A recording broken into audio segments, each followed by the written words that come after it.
Midoriya's a god, so saith the news.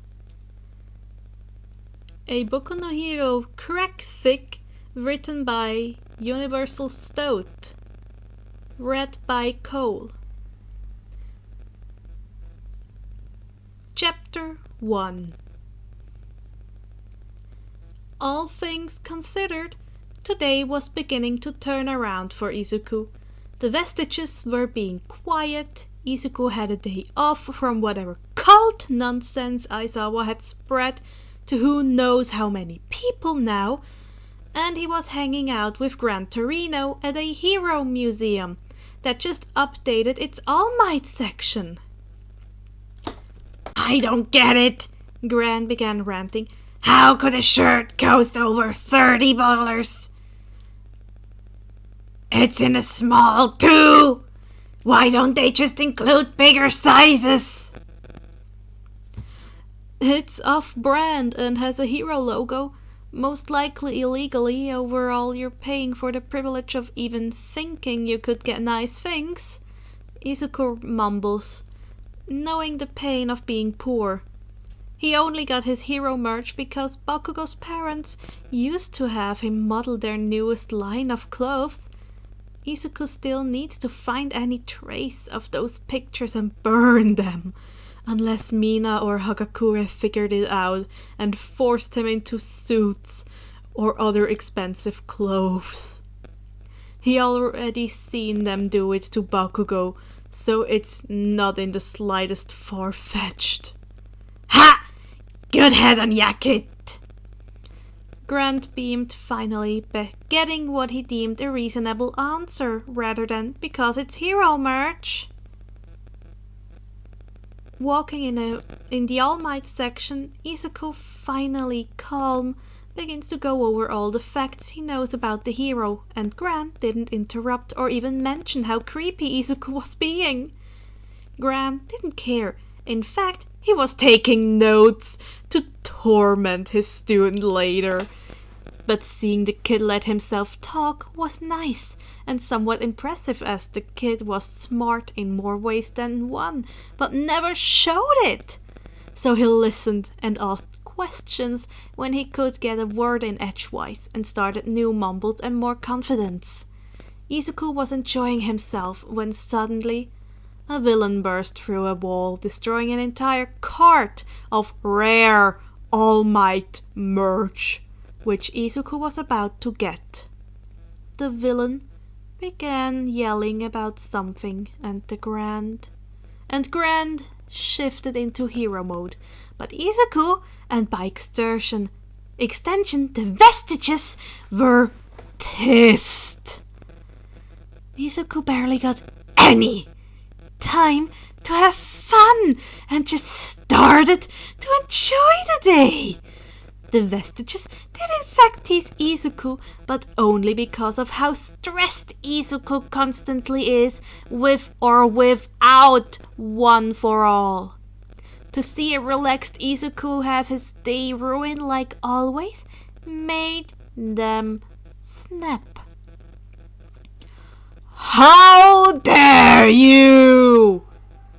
Izuku's body roared in a multi-layered sounded fury, and the world went silent. You dare come here and create for your amusement only chaos and ruin. The only time we have to relax. The walls shook, fearing Izuku's very presence. The villains were on their knees, staring into Izuku's eyes like they saw nothing but an alternate reality of pure pain and fear. You dare toy with the lives of others through action and inaction. Tell me now why we should be calm. Why should we continue your mortal life? None of the vestiges are truly in control, and honestly would be shocked if they knew what was happening or being said.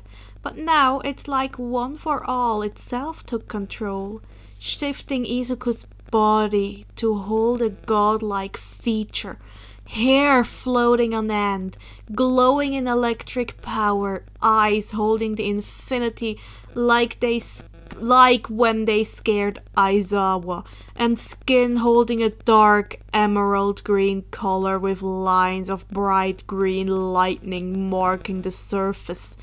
The sky itself began to swirl into dark clouds, taking the same green hue of Izuku. The villains pleaded for their lives and begged to redeem their sins. Izuku slightly calming down to the apologies. Izuku's body took on a scolding face of a mother. Then take your place in the prison cell. Face your trial.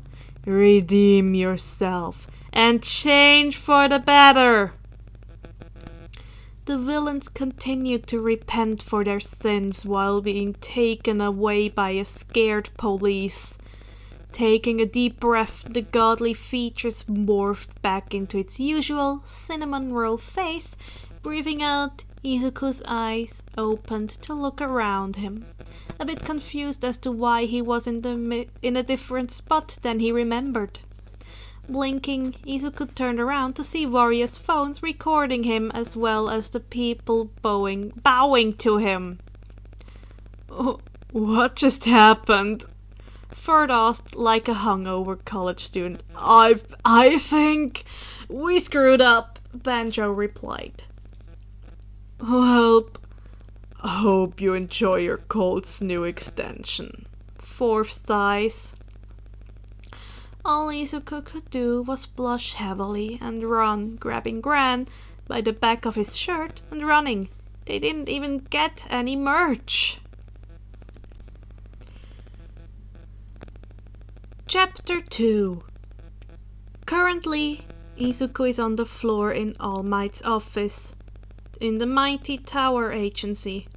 Gran Torino, Night Eye, and All Might are outside the office trying to downplay the current situation and figuring out ways to comfort Izuku without the child having a mental breakdown.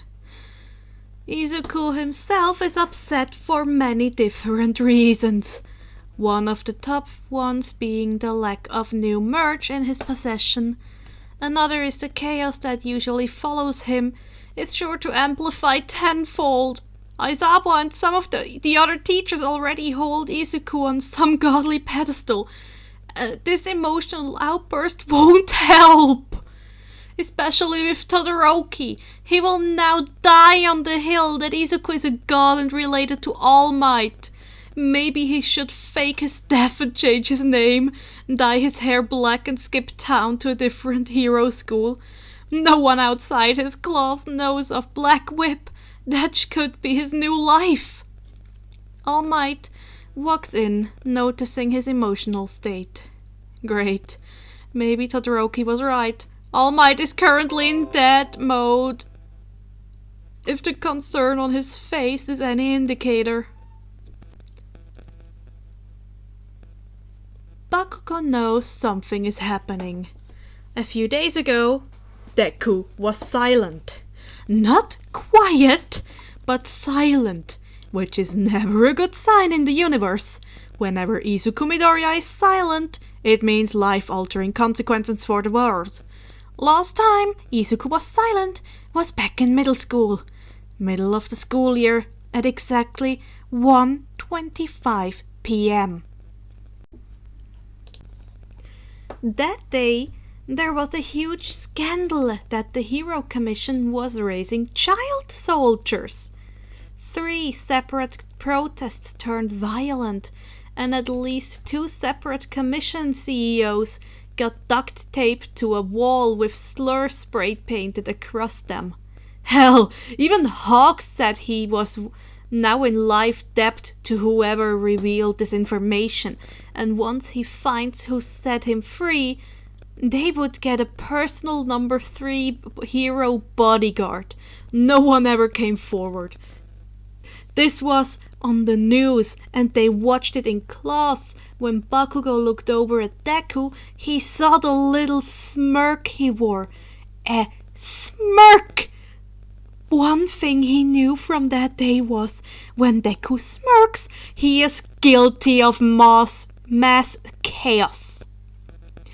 Even in the current first year of UA, he has seen Izuku smirk many times.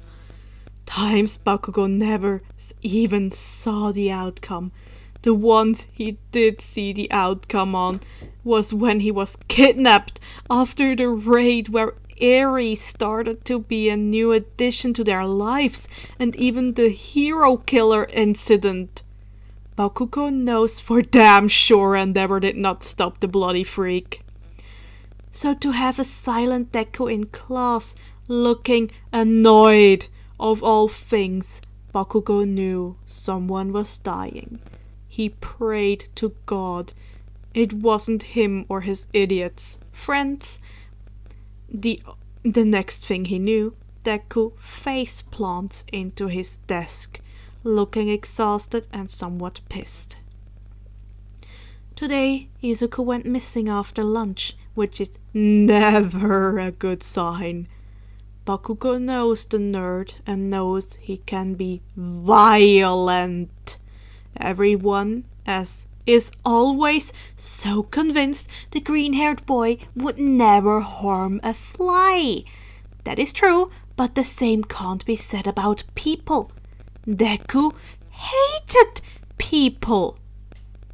Hard to believe with his childlike wonder, but when you spend years seeing the worst of humanity for something as small as a quirk status, it gets to you.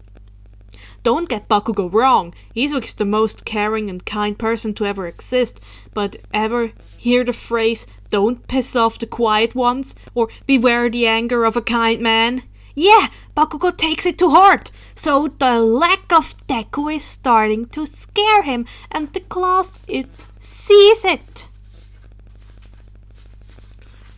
Aizawa said Deku was excused to have a day off by All Might and the Rat. This is when Netsu informs Class 1A to check the news, where Bakugo sees Deku, full god mode, and scolding what seems to be a religious hate group to the quirkless, those with villain quirks, mutations and other they deem unworthy, some even being children. The best way to piss Izuku off is to spout hate like that and to hate kids, not to mention the amount of All Might merch broken into pieces. How those idiots are alive is beyond him. Deku must have been feeling merciful, or does not wish to kill people in front of cameras. The class is in varying levels of shock and confused at how mad Deku seems. In turn, Bakugo lets out a sharp laugh. You think the nerd is mad? Or even pissed? Ha! The class turns to him. Deku is being a saint. He's only scolding those idiots. On my time on this planet, I've learned a thing or two in that. Bakugo paints at Deku's image on the screen in front of them is a show of a godly amount of mercy. Bakugo, how can you say such things? Midoriya has never acted that way. Glasses began to spout. In front of you! Bakugo said in a monotone voice. This shuts everyone up, never seeing a non-shouting Bakugo. I hate to break it to ya, Four Eyes, but Deku is fucking mean. I once received a broken arm for even daring to simply touch his precious All Might collection. Not one person believed me either. currently looking at that scene. Once again points to the news. Those people are spouting hate on children. Strike 1. They are spouting hate on the quirkless. Strike 2. They are spouting hate on certain quirked, such as those deemed villainous or mutation. Strike 3 and 4. The final nail in the coffin is the amount of broken hero merchandise in the background. Strike 1000. They are lucky to have full use of their spines. Bakugo hissed in emphasis to a class of pale and somewhat nauseated individuals. Aizawa began writing on a piece of paper, looking pale, and like a large chunk of his wallet would go missing. I should ask All Might for any merch Izuku doesn't have and get him to call him down after today. Pink Cheeks whispered to Half and Half, who nodded along, being the one to likely pay. Dun's face leans over to Tape Arms. So, we aboard the joke about Midoriya's room? In response, Tape hissed, Do you want to die?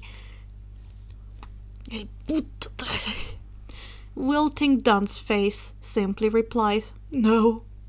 At the exchange, Katsuki felt his entire being go cold.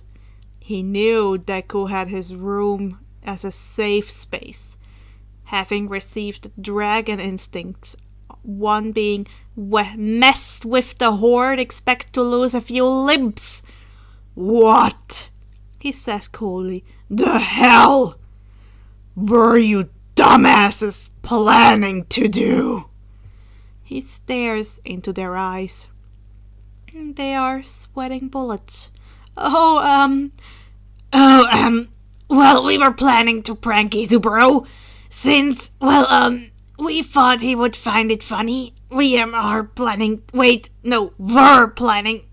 not them anymore, but... Spit it out, Bakugo roared, knowing they were trying to avoid answering. They are shaking and now Pinky, because of course she would go along with their stupidity.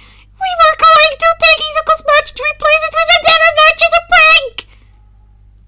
Silence.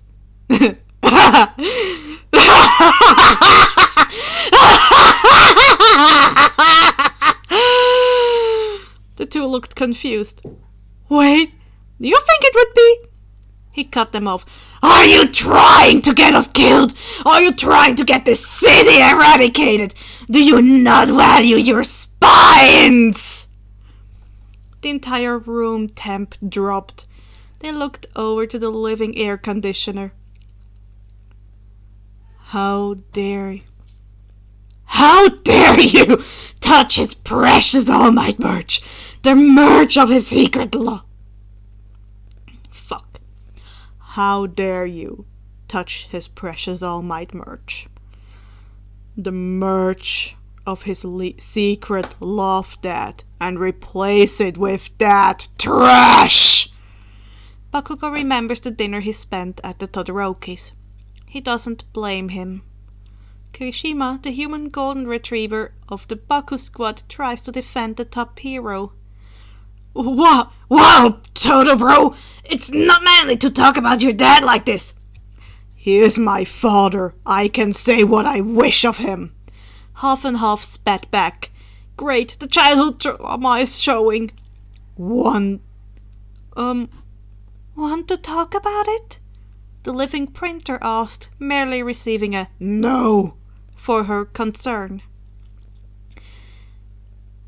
Edgar Allan Crow whispered something about what mad banquet of darkness. Bakugo now understood Deku's need to slam his face onto his desk.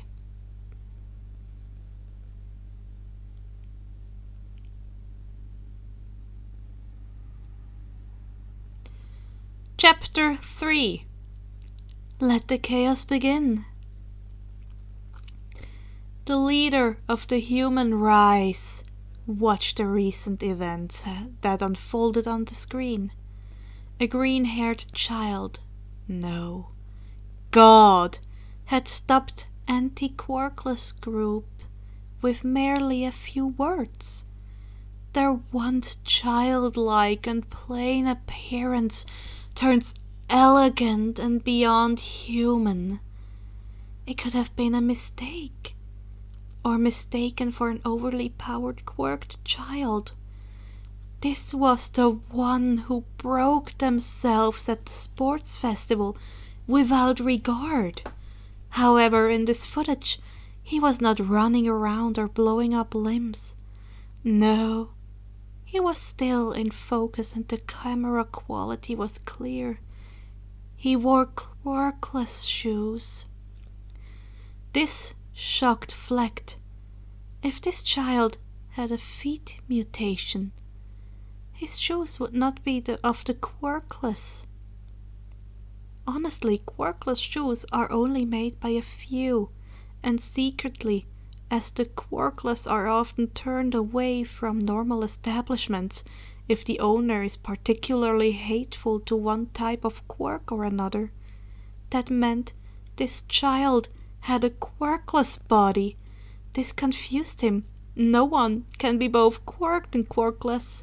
Not unless. Could he be the chosen one? Could he be the purity the human race needed? No, don't jump to conclusions. Perhaps it is a coincidence. Fleck took note of the child's name, Izuku Midoriya. First year at the Hero School UA. Taking out his computer, he dove past the high school years of the earlier ones. The files were private, however, Fleck had many followers that were able to hack. And there he saw it. Izuku Midoriya, a quirkless student up until the UA entrance exam. Izuku had an extra toe joint in his pinky toe and lived his life completely quirkless until recently. Fletch looked back up to the paused news screen. Instead of a quirkless child, Fletch saw a god who lived the life of a quirkless person and found those around them lacking. Despite this, he, Izuku Midoriya, seemed to be a merciful god. Instead of making those people suffer, he merely scolded them like the disappointed parent. Perhaps they should show this god that some force will be needed to purify the world. Monoma was pissed. Sure, some would say he is a lot, but that's not true. He is simply annoyed at the blatant favoritism to those with desired quirks, which is the main reason he antagonized those in Class 1A. Well, all except Midoriya. In the beginning, he did. He heard the rumors of the bone-breaking ability of the walking broccoli head, how the kid was top in his class, above even the number 2 hero's son, and the heroic smile he always wore. He hated it. The perfect quirk, the perfect grace, the perfect smile to put people at ease. That was until the sports festival. The bone breaking was of his own bones, and not of someone else's, like he thought.